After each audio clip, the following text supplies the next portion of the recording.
उर्वशी ने अर्जुन को क्यों दिया था नपुंसक होने का श्राप? मित्रों, वीडियो पर अंत तक बने रहे और कहानी को गौर से सुनिएगा और चैनल को सब्सक्राइब कर लीजिएगा। तो चलिए कहानी को शुरू करते हैं। जब पांडव भाई वेदव्यास जी के आश्रम गए और अपनी सारी तकलीफों को वेदव्यास जी से बताया, तब युधिष्ठिर ने वेदव्यास जी से प्रार्थना करते हुए अपना राज्य पुनः पाने का कोई उपाय बताने को कहा। वेद व्यास जी ने युधिष्ठिर से कहा कि अगर आप पुनः अपना राज्य प्राप्त करना चाहते हैं तो उसके लिए दिव्य अस्त्रों की आवश्यकता होगी, क्योंकि कौरवों के पास द्रोणाचार्य, भीष्म और कृपाचार्य जैसे महारथी हैं।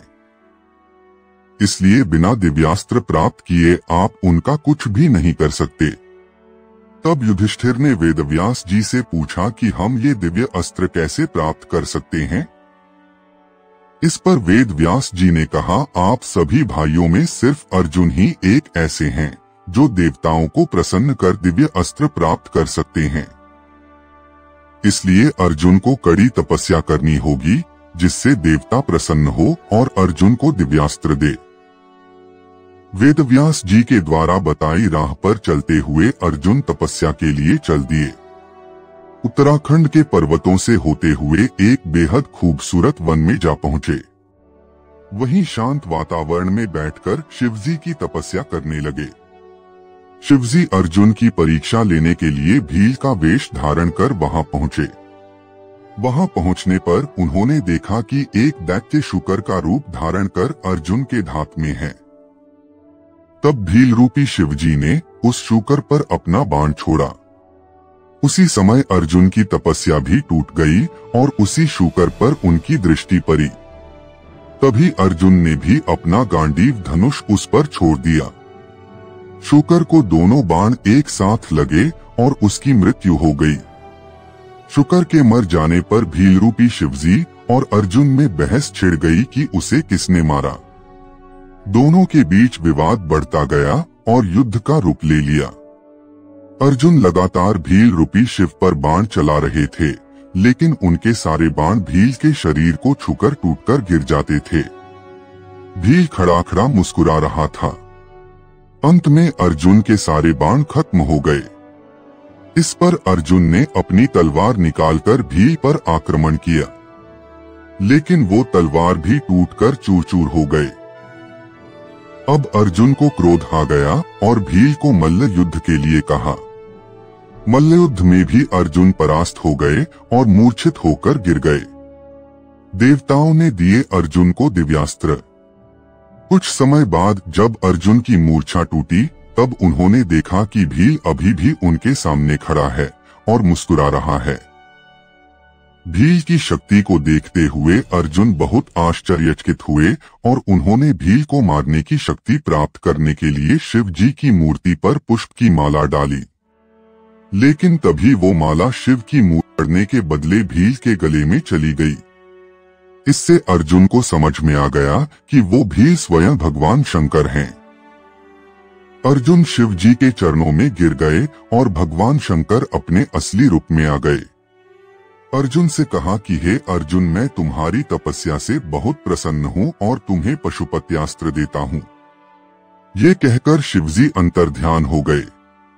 इसके बाद यम, कुबेर, वरुण, गंधर्व और इंद्र अपने वाहनों पर सवार हो अर्जुन के पास पहुंचे। अर्जुन ने सभी देवताओं को प्रणाम किए। तभी यमराज ने अर्जुन से कहा कि हे अर्जुन, तुम नर के अवतार हो और श्री कृष्ण नारायण के अवतार। अतः तुम दोनों मिलकर इस पृथ्वी का भार हल्का करोगे। सभी देवताओं ने अर्जुन को अलग अलग तरह के दिव्य और अलौकिक अस्त्र शस्त्र प्रदान किए। अर्जुन स्वर्ग पहुंचे। जब देवराज इंद्र अर्जुन के पास से जाने लगे तो उन्होंने अर्जुन से कहा, हे अर्जुन, अभी तुम्हें सभी देवताओं के कई कार्यों को संपन्न करने हैं, इसलिए तुम्हें लेने मेरा सारथी आएगा। अतः इसके कुछ समय बाद इंद्र के सारथी मातली वहां पहुंचे।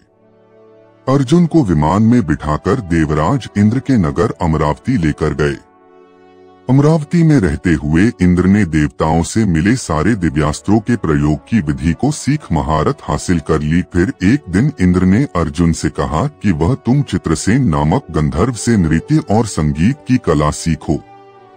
इंद्र के आदेश पर चित्रसेन ने अर्जुन को नृत्य और संगीत में भी निपुण कर दिया।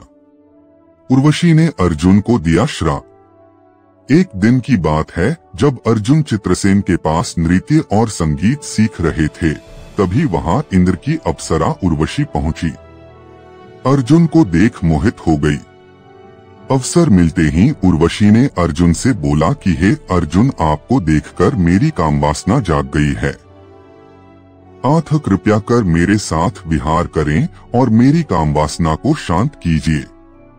इस पर अर्जुन ने कहा कि हे देवी, आप हमारी माता समान हैं। हमारे पूर्वज ने आपसे विवाह कर हमारे वंश का गौरव बढ़ाया है। आप पुरु वंश की जननी हैं। मैं आपको प्रणाम करता हूँ। अर्जुन की बात सुन उर्वशी के मन में बड़ा क्षोभ हुआ और गुस्से में आकर अर्जुन को नपुंसक होने का श्राप दे दिया।